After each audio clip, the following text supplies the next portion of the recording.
Northampton's former Salvation Army citadel was standing empty, awaiting demolition until the occupation began a fortnight ago.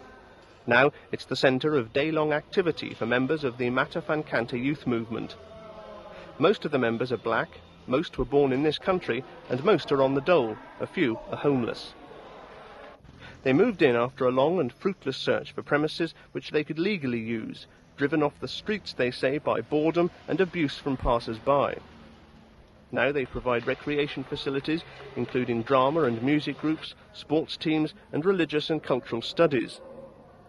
The movement's vice-chairman is a 29-year-old agricultural student, Lee Bryant. We came in here so that the young people of Northampton, especially the young black people of Northampton, would have a day centre where they could do something constructive in the days instead of wasting their time hanging about the streets and in the Grosvenor Centre and possibly even the bookie shops and pubs.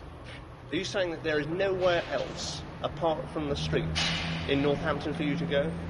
There are many facilities in Northampton, but the atmosphere in many of the facilities are not conducive to most of us young black people. And therefore, we find it a strain to keep up a presence there. We enjoy being together. So, no, it's better than if we are out there on the street. As Matta Fancanta means, self-destruction. We ain't got no job, we ain't got nowhere to go. We in the Grosvenor Centre, we get pushed around.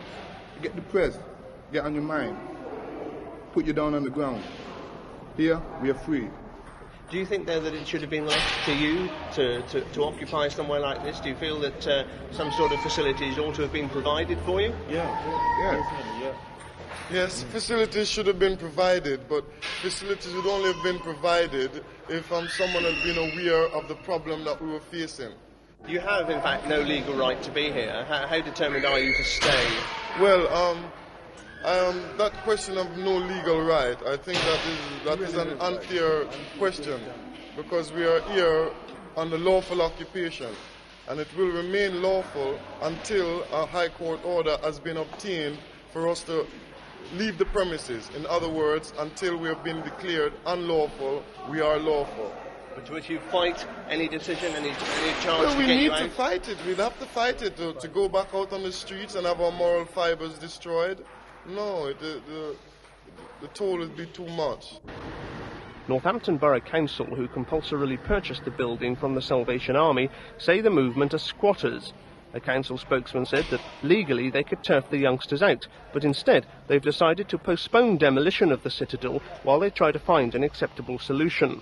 The council, however, say that there are plenty of youth clubs in the town and that it's not necessarily the council's duty to provide facilities for the movement. The occupation, however, has delighted the Northampton Community Relations Officer, Sarah Berry. They'll achieve, firstly, to give West Indian youngsters particularly a sense of more ability to meet some of their own problems, and also the adult community, both black and white, some more awareness of what the youngsters' situation is. How disadvantaged are black youngsters, especially those on the dole in Northampton? Well, I think they're disadvantaged in several ways. Firstly, that there is discrimination in employment, and therefore they're finding it more difficult to obtain jobs. Secondly, that in terms of education they are underachieving. And thirdly, that in getting accommodation once they leave home, this is very difficult, and the accommodation agencies locally will bear this kind of thing out, that obtaining accommodation for young blacks is almost impossible.